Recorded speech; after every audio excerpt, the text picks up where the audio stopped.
Hi, I'm JP Fok. I'm 31 years old, I live in Whistler, BC, and I live to ride. Ever since I was a small child, I've been attracted to the mountains. Their ability to induce humility, but also the freedom, culture, and lifestyle they provide.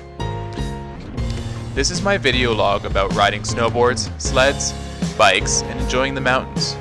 I've been riding for 21 years, but I only feel like I'm just now starting to get it. With this log, I'll show my progression in the people, art, and culture involved in the community I've joined. This is Live2Ride.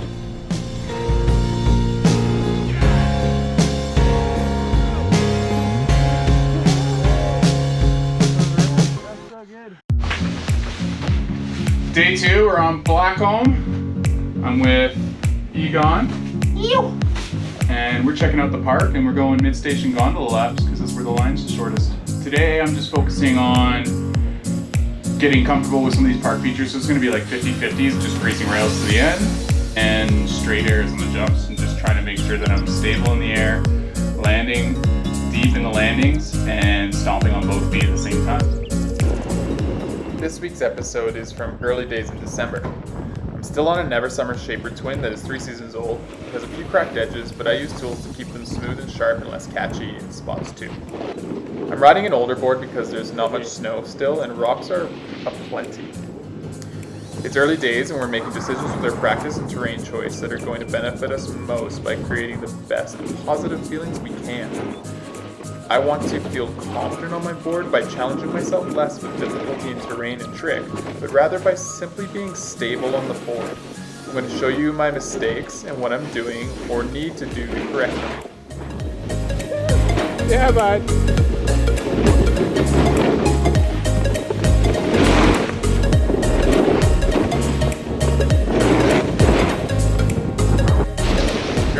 So on this drum, I do a good job of masking my instability, but I take off the little toe heavy and you'll see the toes dip. My hands stay stable, I still look like a stable jump, but my toes are dipping, which indicates to me that I'm taking off my toe edge, keeping that base absolutely flat when I press off the takeoff. Maybe a little front one action. Just gear it. Actually, COVID, I'll give you your space. Sorry.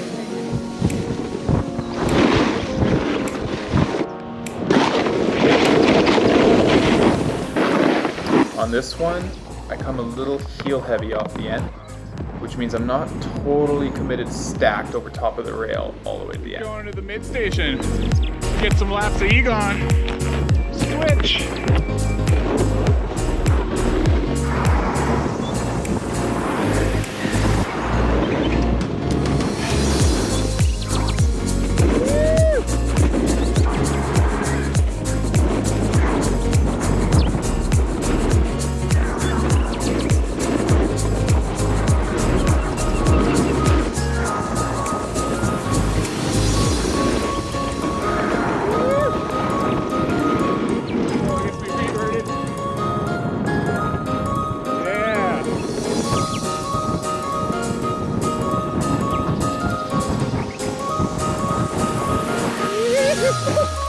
I got rough.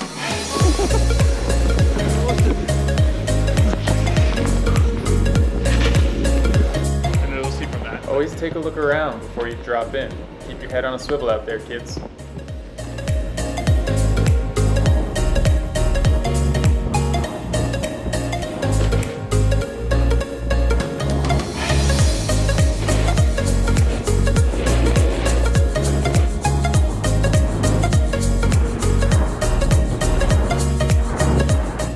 So even in my turns here, I don't really care if I'm carving or sliding my turns today. I'm just trying to make sure I'm not feeling any chatter, that I'm stable on the snowboard at all times through the turn.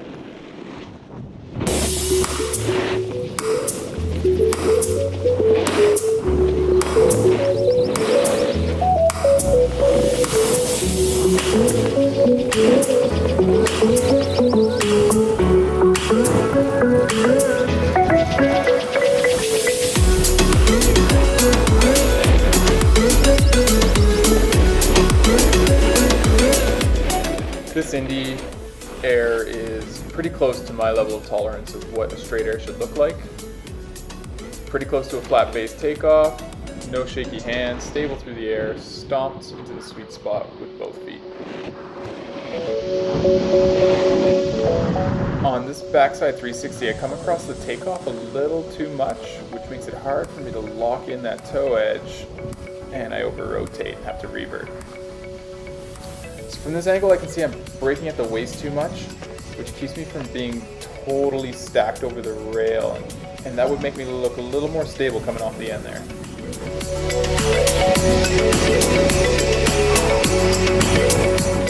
So this side hit, I roll off the heel edge towards the toe edge at the takeoff, and it makes it a stable transition.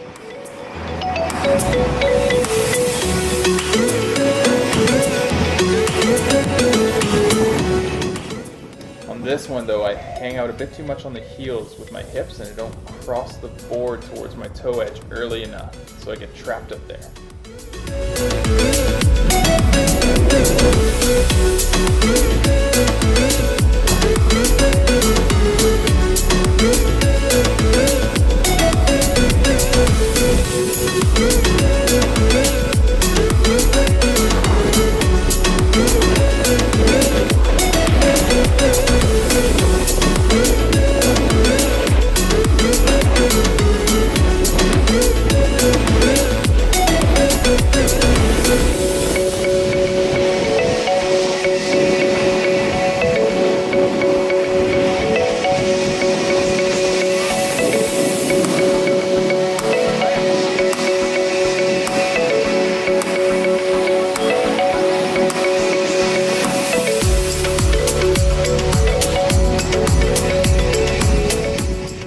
A bit bigger than I expected to, but that's not my excuse. Those windows are rolling forward because I still took off toe heavy in some way and wasn't coming down stable into that landing. I'm glad that I'm just practicing these straight airs though, because if I had tried to do a trick there, the likelihood that I would have gotten smacked by the ground was pretty high. I was not comfortable with that jump yet. The difference a day can make though. On this one I feel like I properly started getting it.